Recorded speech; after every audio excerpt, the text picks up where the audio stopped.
This is the notes video for Monday's lesson. We're going to be representing and interpreting data on a dot plot. Don't forget you should be practicing your vocabulary flashcards each day. Dot plots are in chapter 10, lesson 4. These are the page numbers that you can go back and refer to as needed. The vocabulary is important, obviously, the word dot plot. So please look at this picture, read the various bullet points about dot plots. Also, more information about why dot plots are important. Please read this for yourself. The example that's shown first about the number of first cousins that people would have. We have 1, 2, 3, 1, 2, 3, 4, 5, 6, 7. There are 21 pieces of data, and they've created a number line. The number line begins with the very smallest number in the data, and it ends with the very largest number in the data. And then you're going to put one dot for every piece of data. Now, please watch this video for more information about how the graph was created and also how we would interpret the graph. Okay, so all of those are resources you can go back and check as needed.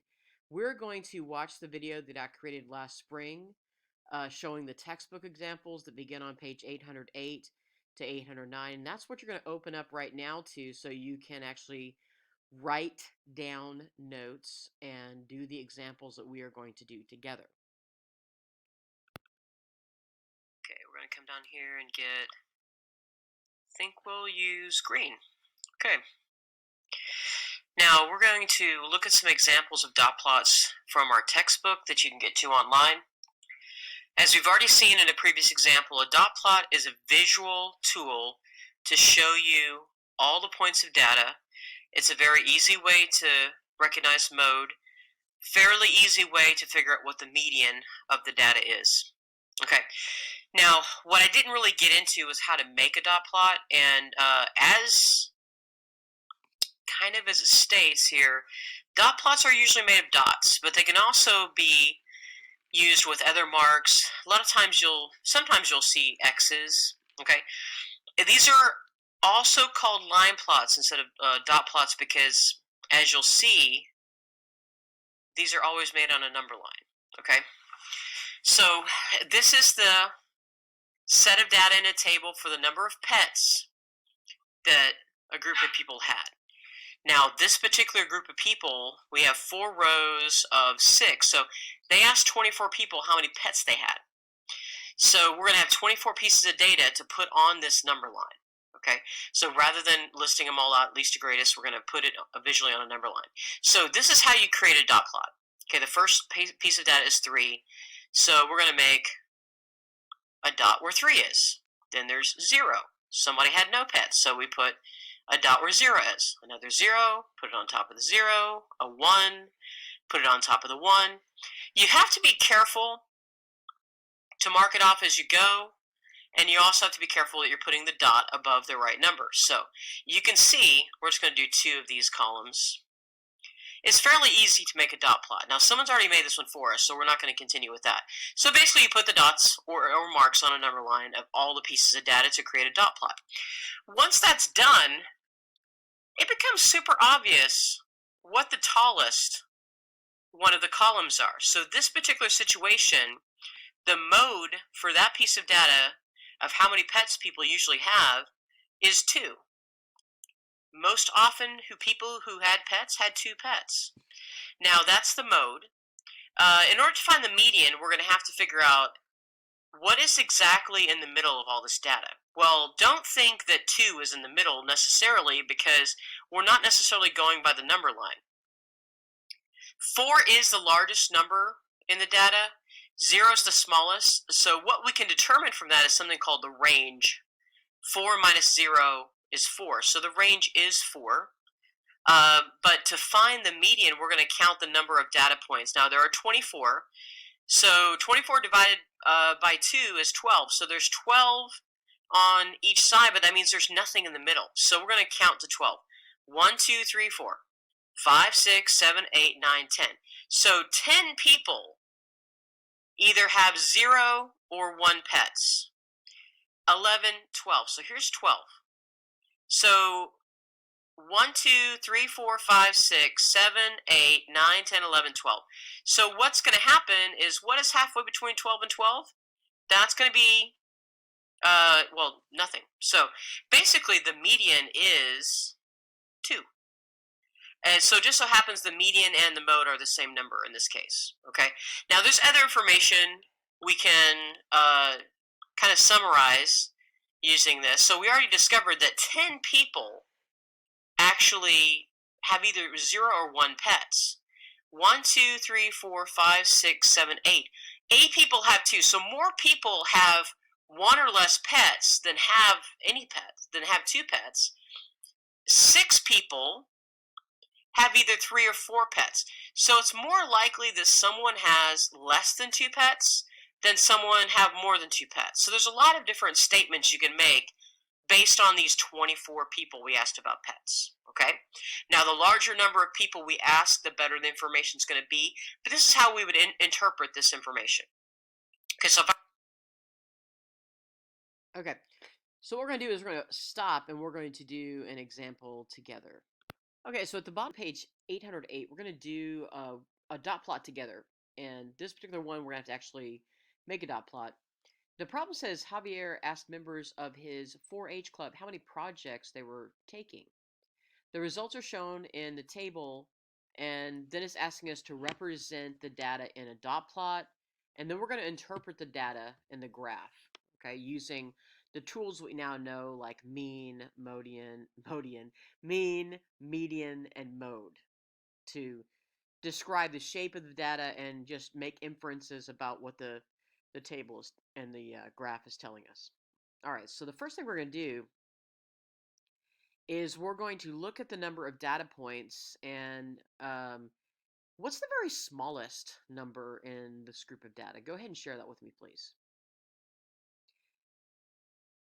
Very good. That answer is 0. There is one person who's going to do 0 projects. And what's the very largest number in the data table? Excellent. The number's 5. So this is why they've already drawn a number line for us that starts at 0 and ends at 5, because someone's doing 0 projects and no one's doing more than 5 projects. So let's go ahead and place our data points. Now, before we do this, I want you to kind of guess for me, what number is showing up the most often?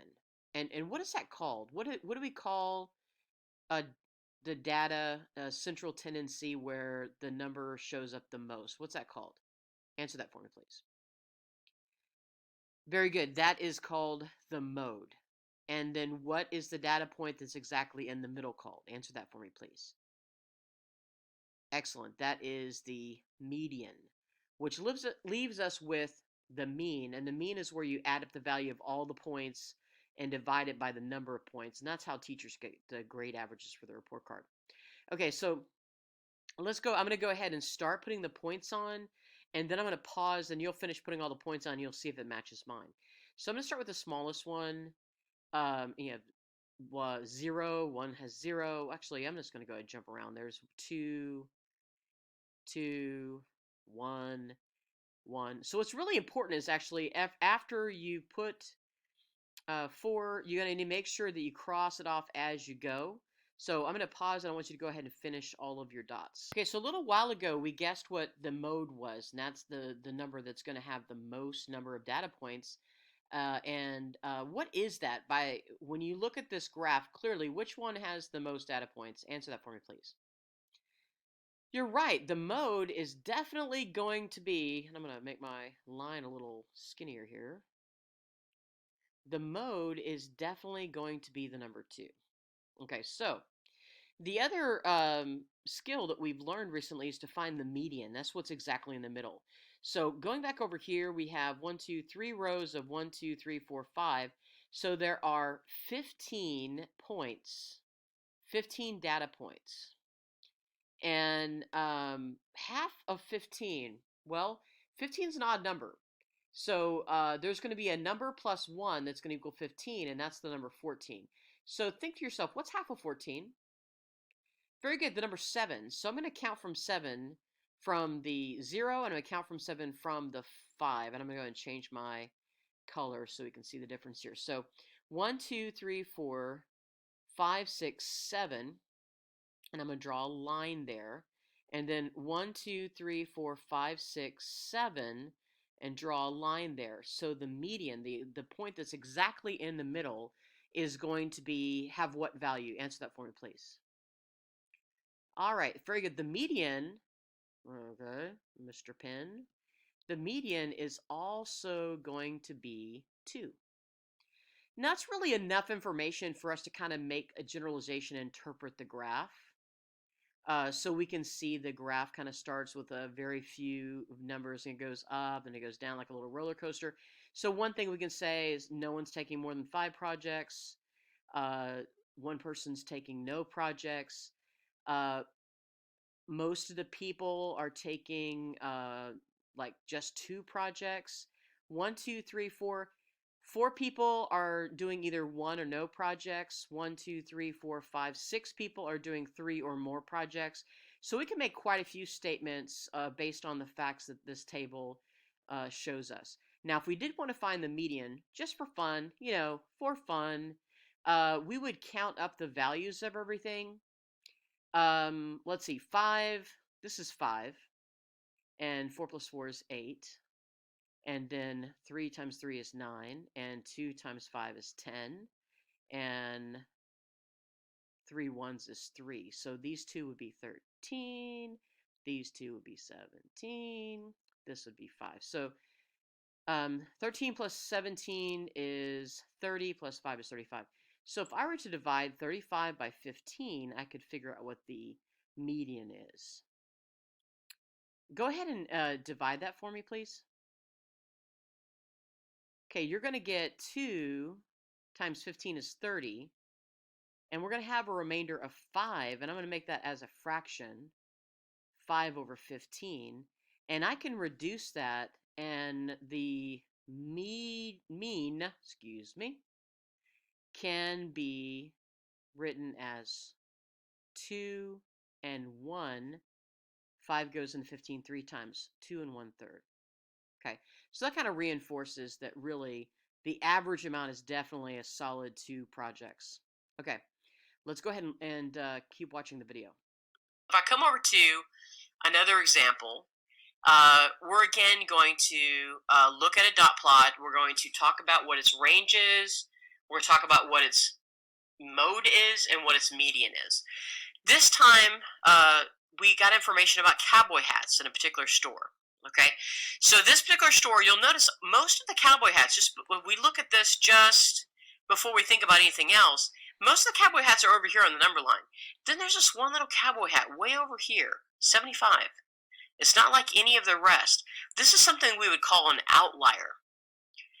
There are few cowboy hats in the store that are more expensive than $50. This one is way more expensive than $50. We'd call that an outlier. Okay, so, but in any case, 75 is the largest amount charged for a cowboy hat in this store. 30 is the least. So if we find the range, we would take 75 and subtract 30. That's going to be 45. So the range is 45. Now, if I look at this, again, it's super obvious what the mode is because there are 4 cowboy hats that cost $50. And there are several that there are 3 cowboy hats for each of these, but 4 is more than 3. So the mode is, in this case, only 50 and not these other 3 numbers. So what is the median going to be? Well, if there are 16 cowboy hats, halfway in between 8 and 8, there's nothing there. So we need to figure out what's halfway between the 2 groups of 8 dots. 1, 2, 3, 4, 5, 6, 7, 8. 1, 2, 3, 4, 5, 6, 7, 8. So right here, they've circled this. This is the point right here in between these 2 prices of cowboy hats. So halfway between 40 and 45 is going to be $42.50. So the median amount being charged for a cowboy hat in this store, $42.50. And no, there's not a dot there, but that is what would be between the other 2 dots that are there. Okay, so that's how we find mode, median, and range using dot plots. Do right now is try to figure out what the most important thing you need to remember about this lesson is, and be thoughtful about it. Do not randomly guess. Don't say I don't know. Don't say what you taught. Don't say what I heard. Don't say random stuff. Tell me one thing in a sentence form, not just one or two words. Write a sentence about what you think one thing that would be important to remember is. Go ahead and do that for me right now. Thank you for your thoughtful response. I appreciate that.